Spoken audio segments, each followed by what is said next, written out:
Allusion is a figure of speech, in which one refers covertly or indirectly to an object or circumstance from an external context. It is left to the audience to make the connection. Where the connection is detailed in depth by the author, an allusion is often called a reference. In the arts, a literary allusion puts the alluded text in a new context under which it assumes new meanings and denotations. It is not possible to predetermine the nature of all the new meanings and intertextual patterns that an allusion will generate. Literary allusion is closely related to parody and pastiche, which are also text-linking literary devices. In a wider, more informal context, an allusion is a passing or casually short statement indicating broader meaning. It is an incidental mention of something either directly or by implication. In the stock market he met his Waterloo. Scope of the term. In the most traditional sense, allusion is a literary term, though the word has also come to encompass indirect references to any source, including allusions in film or the visual arts. In literature, allusions are used to link concepts that the reader already has knowledge of, with concepts discussed in the story. In the field of film criticism, a filmmaker's intentionally unspoken visual reference to another film is also called an homage. It may even be sensed that real events have elusive overtones, when a previous event is inescapably recalled by a current one. Allusion is bound up with a vital and perennial topic in literary theory, the place of authorial intention in interpretation. William Owen observed, in asking, "What is an allusion?" Without the hearer or readers comprehending the author's intention, an allusion becomes merely a decorative device.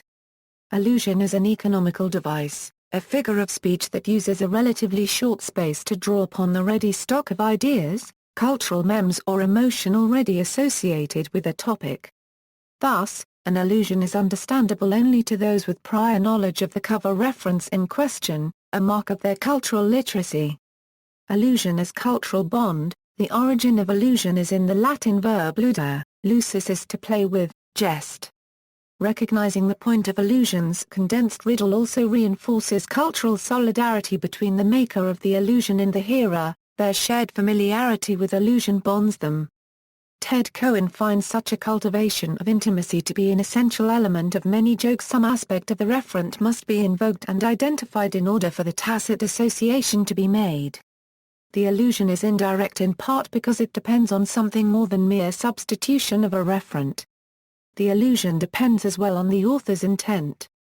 A reader may search out parallels to a figure of speech or a passage, of which the author was unaware, and offer them as unconscious allusions or coincidences that a critic might not find illuminating. Addressing such issues is an aspect of hermeneutics. William Owen remarks that allusion moves in only one direction. If A alludes to B, then B does not allude to A. The Bible does not allude to Shakespeare, though Shakespeare may allude to the Bible. Owen appends a note, only a divine author, outside of time, would seem capable of alluding to a later text.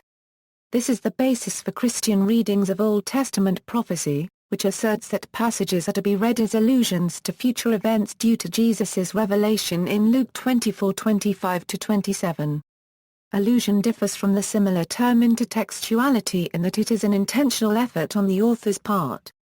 The success of an allusion depends in part on at least some of its audience getting it. Allusions may be made increasingly obscure, until at last they are understood by the author alone, who thereby retreats into a private language. Academic analysis of the concept of allusions. In discussing the richly elusive poetry of Virgil's Georgics, R.F. Thomas distinguished 6 categories of elusive reference, which are applicable to a wider cultural sphere. These types are, casual reference, the use of language which recalls a specific antecedent, but only in a general sense that is relatively unimportant to the new context. Single reference, in which the hearer or reader is intended to recall the context of the model and apply that context to the new situation. Such a specific single reference in Virgil, according to Thomas, is a means of making connections or conveying ideas on a level of intense subtlety. Self-reference, where the locus is in the poet's own work. Corrective illusion, where the imitation is clearly in opposition to the original source's intentions. Apparent reference, which seems clearly to recall a specific model but which on closer inspection frustrates that intention. And multiple reference or conflation, which refers in various ways simultaneously to several sources, fusing and transforming the cultural traditions. A type of literature has grown round explorations of the allusions in such works as Alexander Pope's The Rape of the Lock or T.S. Eliot's The Waste Land. Examples: in Homer, brief allusions could be made to mythic themes of generations previous to the main narrative because they were already familiar to the epic's hearers. One example is the theme of the Caledonian boar hunt. In Hellenistic Alexandria, literary culture and a fixed literary canon known to readers and hearers made a densely elusive poetry effective.